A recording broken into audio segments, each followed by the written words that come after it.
Buzibidde olwaleero ng'ekitebe kya National Platform Kavuli Makerere nakyo bakizinzeeko basose kujjako masannyalaze kitegeeza kamera zonna baba zigyeko tebakkiriza muntu yena ali ku recordinga kintu essaawa zino zamaze okumenya office ya president bateekayo emmundu ebyokulwanyisa na buli kimu kyonna kye baagala bakiteekeyo then baveeyo bakole fayiro bagambe nti ekitebe kya National Platform bakisanzemu ebyokulwanyisa bakole fayiro bakiteeke ku president bamuteekeko omusango gwa treason. Kati to prove Museveni wrong bino bibimu ku bifaananyi ebibaddeyo olwaleero eno statement ekoleddwa olwaleero iyo statement ekoleddwa ba elders ababadde bavudde mu mambuka ga Uganda bano basirikale nga bali ku kitebe bakiyingiramu by force mbala bulungi nnyo tebakkirize wa mawulire yenna ku kitebe tetunnatuuka ku village mwagala ne mulindeeko loza mbalaba tetunnatuuka ku video mujagala mulindeeko kati okuprovinga Museveni wrong na buli kimu kyakola njera sooka kubazaayoko katono era ino statement gyakoze president statement gyakoze olwaleero n'abagamba Museveni thugs are now breaking into my offices after spending hours yone mugitegedde njala kuyita mbwangu naye mugitegedde bulungi nnyo kati eno ye video gye nakola ng'enaku z'omwezi 4 days back eno video gye nakola 4 days back ngamba tegeeza ku security ate bibagenda okukola after parade nabagambye nti after parade lwe yaliwo Museveni yatya nnyo ne bayita abantu abajja boogereko ne birema ne basindika General Raiso bwe yazze n'ayogera amafuukule n'alumba president ne mumuwa lesson yamutuusa obulungi nnyo era naye gyali eyo kati kye baakoze najja ne mbagamba nti bagenda kulya abafuutu soja batandika batrack nga babakwate wabula nga poliisi yalina olukwe olumenya poliisi zaayo okwetoola Kampala mukono wa Kiso bagambe nti bafuutu soja be babbye emmundu olw'okuba nti baakoze parade nga bali ready okweyambisa emmundu okuggyako gavumenti n'enzija n'enkikuba nekye nayogera kyennyini ne mbagamba nti bagenda ne kujja ne ku kitebe bamenye bateeke mu byokulwanyisa byabwe eno video ya nnaku 4 mukawulirize. Alright, mbalamusizaako banyabo ne basaba mwenda kansipenti muli bulungi ya nze kipayopayo ne security alert eno saagala esule kubanga bano abasajja bapulaninga ekiro n'emisana njala obubaka buno bugende butuuke eri pulezidenti ba foot soldiers n'ekibiina kya National Platform nenga njala bugendereddala wali mukulu akulira Crime Intelligence mukulu Christopher Damulira amukulu Christopher Damulira gwe n'aba iso n'abaseemwayi muyina olukwe oluteeketeekere muteeseteese okukwata mu President of Robert Kyagulanyi Ssentamu mumuteekeko emisango gye mwali mugenda muteekako nga Olivia Otola bali mu kkomera ne Machete saako ne Sanya Mujahideen kati olw'okuba nti president bamukoledde birthday surprise parade kati mwagala kutusa emizannyo gyammwe ngera twogere essaawa zino Christopher Damulira abatudde mu meeting ne bateesa bw'otyo bagenda okukwata president of Robert Kyagulanyi Ssentamu nga bagenda kukozesa omukisa guno oguliwo olw'okutya parade bagambe nti abaana balabiddwako mu byambalo emyufu bagenze ku poliisi ez'enjawulo mu bitundu by'emukono Kampala Wakiso ne bamenya poliisi ne babba emmundu oluvannyuma emisango egyo ne bagikonvatinge bagiteeke ku president nti abavubuka ba National Platform People Power benyigidde mu kumenya poliisi ez'enjawulo ne batwala emmundu nga baagala okwenyigira mu bikolwa eby'okujja ku gavumenti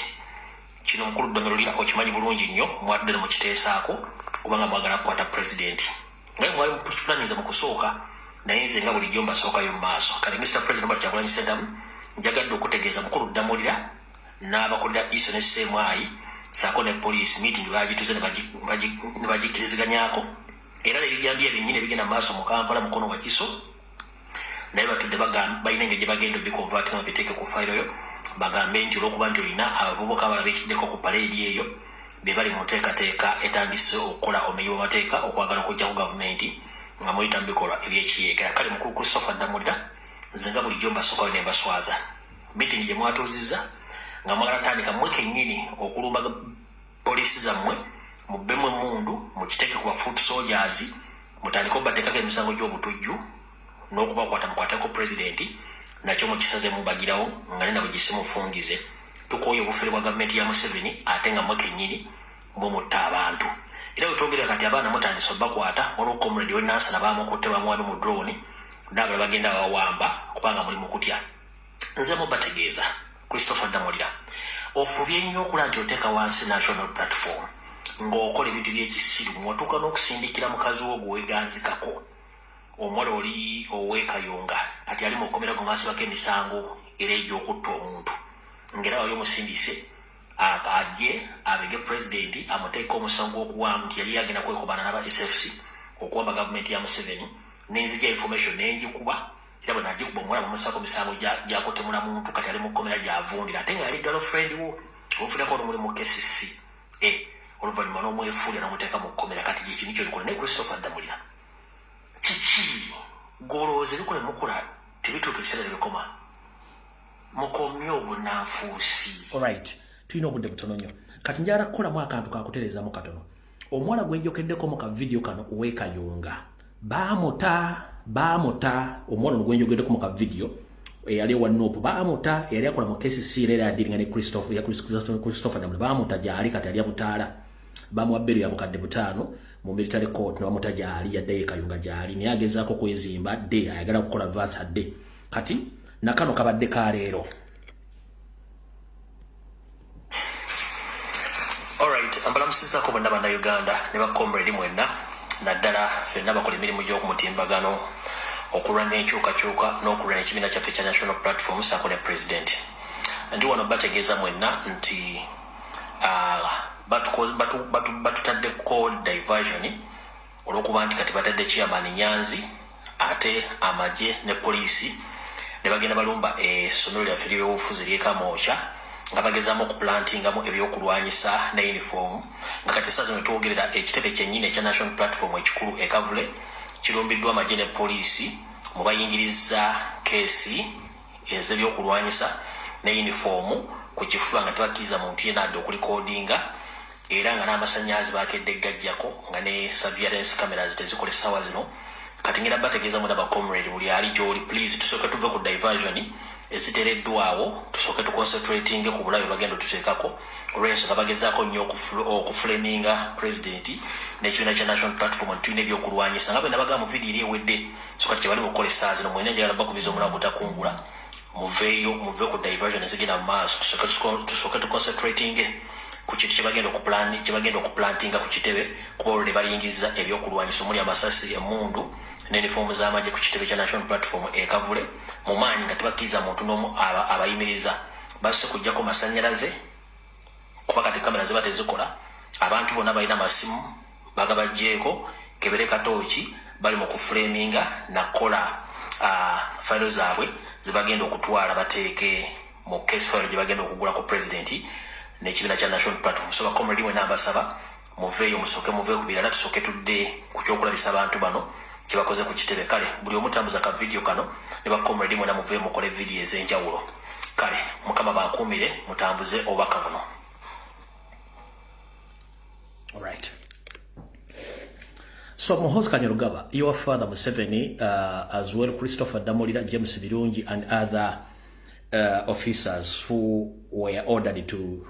carry out that operation, I'm here to inform you that the international community is watching. Time is up. Your family has led Uganda for 40 years, but nothing we've gained. We lost each and everything as Ugandans. Our fellow Ugandans are in diaspora suffering because of mismanagement of power, money, and each and everything, all resources.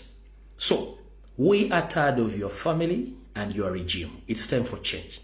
So, whatever all the tactics of military or guerrilla tactics which you are using to blackmail or to frame National Platform and Robert Kyagulanyi Center won't succeed because we're here to expose you.